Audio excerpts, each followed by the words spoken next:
வணக்கத்துடன் பெப்பரன்சால் தமிழ் சொந்தங்களே, நான் உங்கள் இன்பா. இந்திய பெருங்கடலில் 2 புயல்கள் உருவாயின. இந்த 2 புயல்களுடைய தாக்கமும் தமிழகத்தில் ஒரு பெரிய அதிர்வலைகளை ஏற்படுத்தும் என்ற எண்ணம்தான் இருந்தது.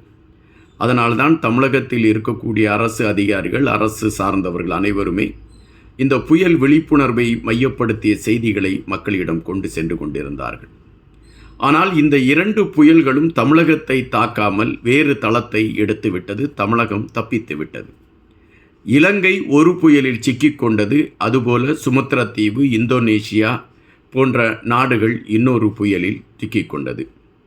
மலங்கா ஜலசந்தி என்கின்ற பகுதியில்தான் முதல் புயல் உருவாகிறது. அந்த புயல் சென்யார் புயல் என்று குறிப்பிடுகின்றார்கள். இந்த புயல் அங்கிருந்து தென் சீன கடல் வழியாக இந்தோனேஷியா சுமத்ரா தீவுகளை நோக்கி நகர்ந்து அங்கு பெரும் அழிவை ஏற்படுத்திவிட்டது. பல வீடுகள், அதுவும் குறிப்பாக சுமத்ரா தீவில் பல வீடுகள் ஒன்றுமில்லாமல் ஆகிவிட்டது. இன்னொரு புயல் திட்வா புயல். இந்த புயல் எங்கு நகர்கிறது என்பதை மையப்படுத்தி கணிப்பதில் கூட பல சிக்கல்கள் இருந்தன. ஆனால் அந்த புயல் தமிழகத்தை நோக்கி நகரும் என்கின்ற ஒரு எண்ணம் தான் இருந்தது. வானிலை ஆய்வாளர்களும் அதனை மையப்படுத்திய செய்திகளைத்தான் எடுத்து வைத்து கொண்டு இருந்தார்கள். ஆனால் அந்த புயல் இலங்கையை கடந்த பொழுது இலங்கையில் பெரும் பாதிப்பை ஏற்படுத்தியது. அந்த பாதிப்பிலிருந்து இலங்கை மீண்டு வருவதற்கு 5 வருடத்திலிருந்து இன்னும் 6-7 வருடங்கள் ஆகலாம் என்று அந்நாட்டின் ஜனாதிபதியாக இருக்கக்கூடிய அனுரா அவர்களே அதை எடுத்து வைத்திருக்கிறார். அப்படி என்றால் அங்கு ஏற்பட்டிருக்கக்கூடிய அந்த பாதிப்புகளை மையப்படுத்திய செய்திகளை நாம் உணர வேண்டியதாக இருக்கின்றது.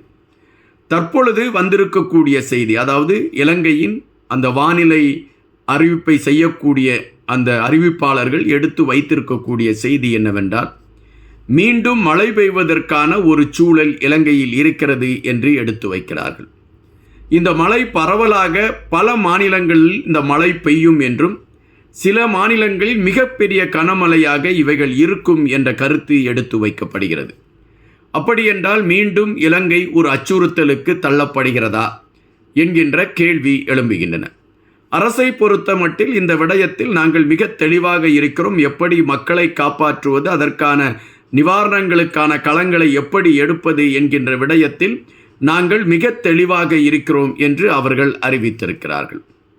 இது ஒருபுறம் இருக்கக்கூடிய சூழலில் தற்பொழுது வந்திருக்கக்கூடிய ஒரு அதிர்ச்சி செய்தியை மையப்படுத்திய தகவலைத்தான் இந்த காணொளியில் எடுத்து வைக்கலாம் என்று நான் நினைக்கின்றேன். குறிப்பாக மலையகத்தில் ஏற்பட்டிருக்கக்கூடிய பாதிப்பு. பல ஊடகங்கள் பல செய்திகளை பறைசாற்றி கொண்டு இருக்கக்கூடியவர்கள் இலங்கையின் பாதிப்பு என்ற ஒரு கருத்தை பதிவிடுகிறார்களே தவிர, மலையகத்தில் ஏற்பட்டிருக்கக்கூடிய பாதிப்புகளை மையப்படுத்திய செய்திகளை யாரும் எடுத்து வைப்பதில்லை. அதுபோல மலையகத்திற்கு தேவையான நிவாரணங்கள் உடனடியாக ஒதுக்கப்பட்டிருக்கிறதா என்றால் அது பெருங்கேள்வி என்று குறிப்பிடுகிறார்கள். ஒட்டுமொத்தமாக மலையகத்தை மையப்படுத்திய களத்தை எடுக்கின்ற பொழுது எங்குமே மின்சாரம் இல்லாத ஒரு சூழல் தொடர்ந்து கொண்டிருக்கிறது என்பதை, அதாவது இலங்கையின் ஜனாதிபதி அவர்களுடைய அந்த கருத்துகளிலிருந்து நாம் அதை புரிந்து கொள்ள முடிகின்றது. கண்டியில் இது சார்ந்த ஒரு கூட்டம் நடைபெறுகிறது. அந்த கூட்டத்தில் ஜனாதிபதி அவர்கள் கலந்து கொள்கின்றார். கலந்து கொண்டு அந்த இலங்கையை மையப்படுத்திய, அந்த குறிப்பாக மலையக தமிழகத்தை மையப்படுத்திய களத்தை முன்னிலைப்படுத்தி பல கருத்துகள் எடுத்து வைக்கப்படுகின்றது.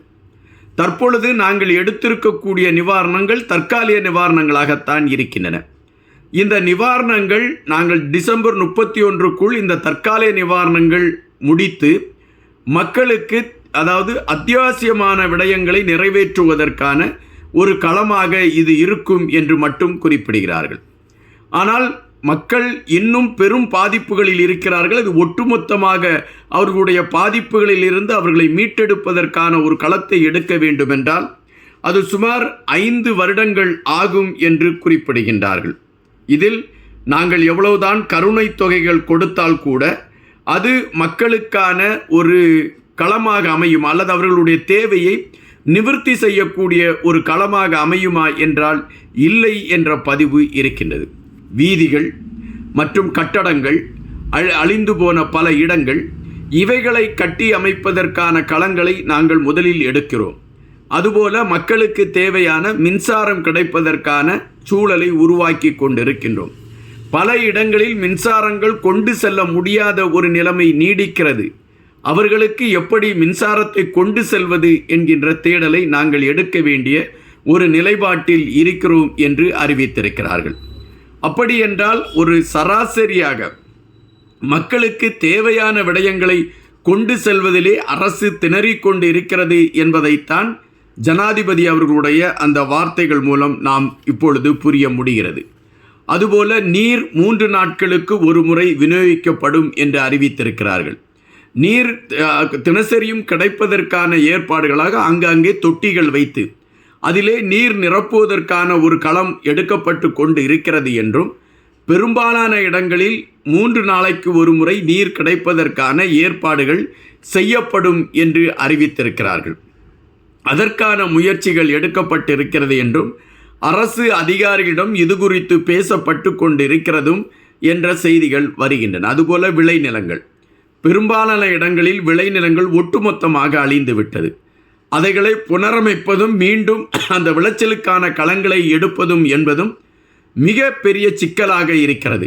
எனவே அதை முதலில் நிறைவேற்றுவதற்கான ஒரு களங்களை எடுத்துக்கொண்டு அதற்கான முயற்சிகள் எடுக்கப்பட்டு கொண்டு இருக்கிறது என்கின்ற செய்திகளை எடுத்து வைக்கிறார்கள். அப்படி என்றால் ஒட்டுமொத்தமாக பார்க்கக்கூடிய சூழலில் மலையக தமிழகம் ஒட்டுமொத்தமான ஒரு அதிர்ச்சியை சந்தித்திருக்கிறது என்பதை விட பெரிய அழிவை சந்தித்திருக்கிறது என்பதுதான் நிஜம். பெரும்பாலான இடங்கள் நிலச்சரிவுகளில் சிக்கி மிகப்பெரிய வீழ்ச்சியை சந்தித்து கொண்டு இருக்கிறது என்கின்ற கருத்துகளும் பதிவிடப்படுகிறது. இந்த மக்களை மீட்டெடுத்து கொண்டு வருவதற்கும் பழைய நிலைமைக்கு அவர்களை கொண்டு வந்து அதற்கான ஒரு கட்டமைப்புகளை உருவாக்குவதற்கும் பிற நாடுகள் எங்களுக்கு உதவி செய்தால் அது சிறப்பாக இருக்கும். அதற்கான முயற்சிகளை நாங்கள் மேற்கொண்டு இருக்கிறோம். பல நாடுகளிலும் இந்த விடயங்களை குறித்து பேசி இருக்கிறோம். எனவே இதற்கான ஒரு தெளிவான ஒரு நடவடிக்கைகளை முன்னிலைப்படுத்திய ஒரு பயணத்தை எதிர்பார்த்து கொண்டு இருக்கிறோம் என்று அரசு அறிவித்திருக்கிறது. தற்பொழுது நமக்கு கிடைத்திருக்கக்கூடிய செய்திகளின் சாராம்சத்தை வைத்து பார்க்கின்ற பொழுது மலையகம் ஒட்டுமொத்தமான பாதிப்பை சிக்கிக்கொண்டு இருக்கிறது என்பதும், அதிலிருந்து அந்த மக்களை மீட்டெடுப்பதற்கான களம் என்ற களத்தில் அரசு பயணிக்கக்கூடிய செயல்பாடுகள் ஒரு விடிவை நோக்கிய களத்துக்கு வருவதற்கு பெருங்காலம் பிடிக்கும் என்பதும் ஒரு அதிர்ச்சியான தகவல்களாக இருக்கின்றன. இந்த சூழலில் மீண்டும் மழை பெய்யும் என்கின்ற ஒரு பயம் வேறு வருகின்ற சூழலில் சற்று இலங்கையை நினைக்கின்ற பொழுதும், குறிப்பாக மலையக தமிழர்களை நினைக்கின்ற பொழுதும் மனதிற்குள் வலிகள்தான் ஏற்பட்டு கொண்டு இருக்கின்றது. நன்றியுடன் இன்பா.